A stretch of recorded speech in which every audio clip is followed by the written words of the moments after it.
Sporting Witness on the way. Now, we talk a lot about the power of sport to change lives. We heard that with Mary and Gugi's story in the first half of the show.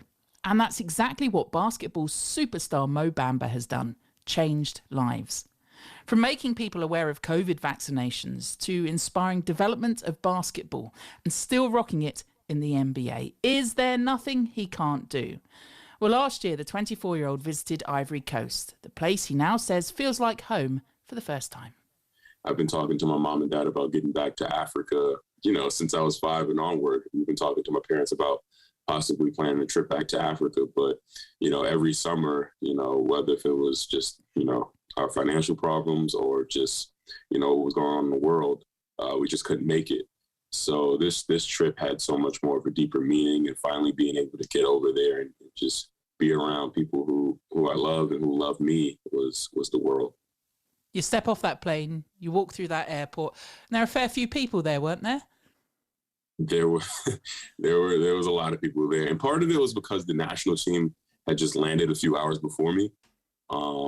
But I'd say there was probably easily 300 people there, and I'd say of the 300 people, 150 people were probably close relatives or family friends or something. So it was a lot of, I remember looking, and keep in mind, this was a trip on my dad's side. I have a bunch of siblings that I've never met before. So as I'm walking, through baggage claim and everything, I start to see familiar faces. And then I see one face that kind of looks exactly like mine. And I'm like, okay, that's my brother. That's my sister. Those are my nieces. That's my nephews. And it was just as the trip began, it was pretty easy to see who I was directly related to. But it was a really warm welcome when we first landed. It was something you said that really touched me, about saying this was the first time you felt like you weren't in a minority. Can you explain that a bit? Yeah. So, growing up in Harlem, you're around a lot of people who look like you. But at the same time, if you take 2 train rides down and you go downtown or anywhere else in Manhattan or in the city, you just know that, that you're of a minority group. But in Africa, it was very different. Obviously, I embraced, change, and I embraced diversity. But, for the first time ever being wow, I'm in a restaurant full of nothing but African people, not just African-American people, African people. It was a very different feeling. Sometimes families don't talk about where you've come from, that sense of actually, as you were growing up, you talk about the food that you ate, that your parents were very keen for you to know that Ivory Coast was very much part of you. Absolutely. And it's something that I've embraced, whether if it's something as little as the food or something as little as just knowing the language. Me having that reciprocity with my mom, where she's teaching me, Jula, and she didn't really teach me French, but some French, and I'm speaking back English to her. That just shows how we'll just never, lose ourselves and lose, who we are. And I think more people need to do it. Growing up, kids made fun of me for being different. And then as it kind of got older, obviously I got, bigger and stronger than everybody else. They didn't make as much fun as me anymore.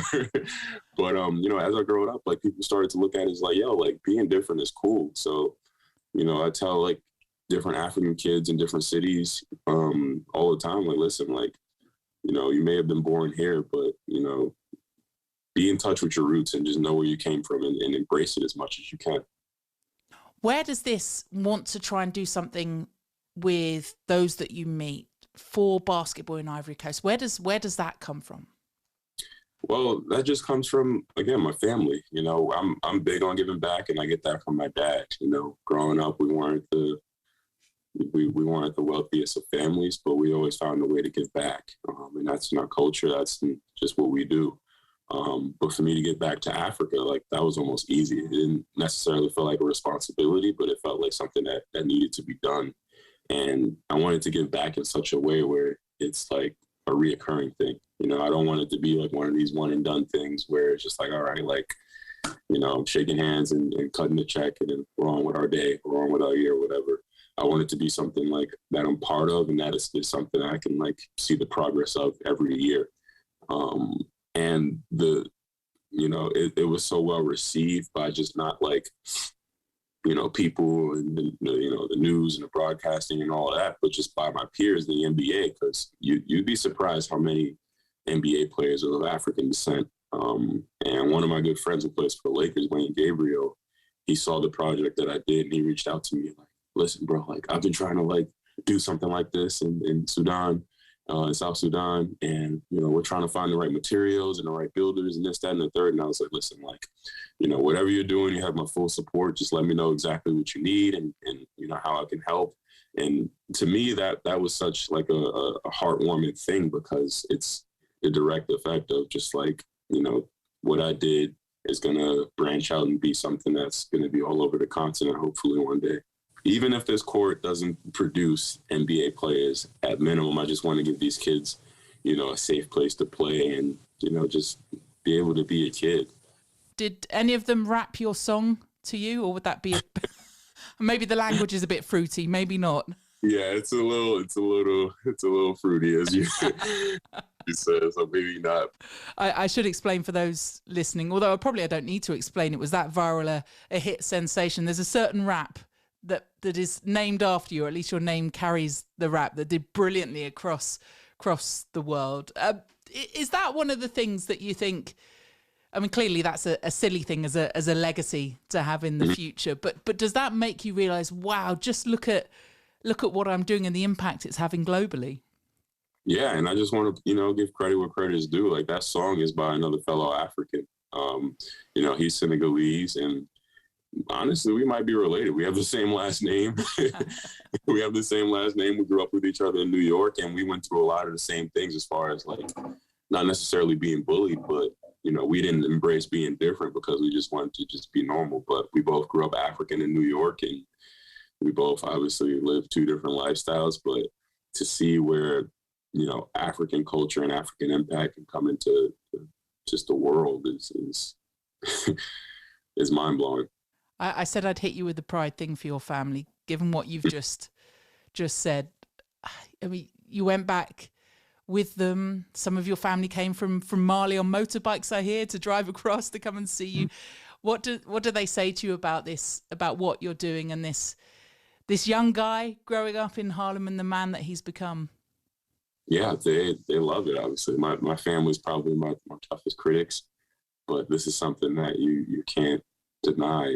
Seeing and being around all of those kids, and every smile just is tattooed in my brain. It's just something that you just want to do every year. And I think as time goes on, it'll only get bigger and bigger. One final thing. You've got plenty of time left in the NBA yet, but do you see a day when you could go and play in Basketball Africa's League? I mean, that's going from strength to strength. Absolutely. I think that league, so I spent some time with NBA Africa, BWB, and to see the talent that's being produced by what's going on in that in the continent is amazing. The BAL is growing every year. I think you'll probably see about 2 or 3 kids in the NBA next year or the year following, year after. And, to answer your question, who knows? But it's something that, will definitely be considered down the line. Well, I know the song they'll have you running onto court with, if it does happen. Hey, a real pleasure and honor talking to you, and we can't wait to follow your journey. And hopefully, if we don't see you playing in the BAL, just to see you out there opening another court in the not too distant future. Thank you so much for coming on Sports Hour. Thank you so much.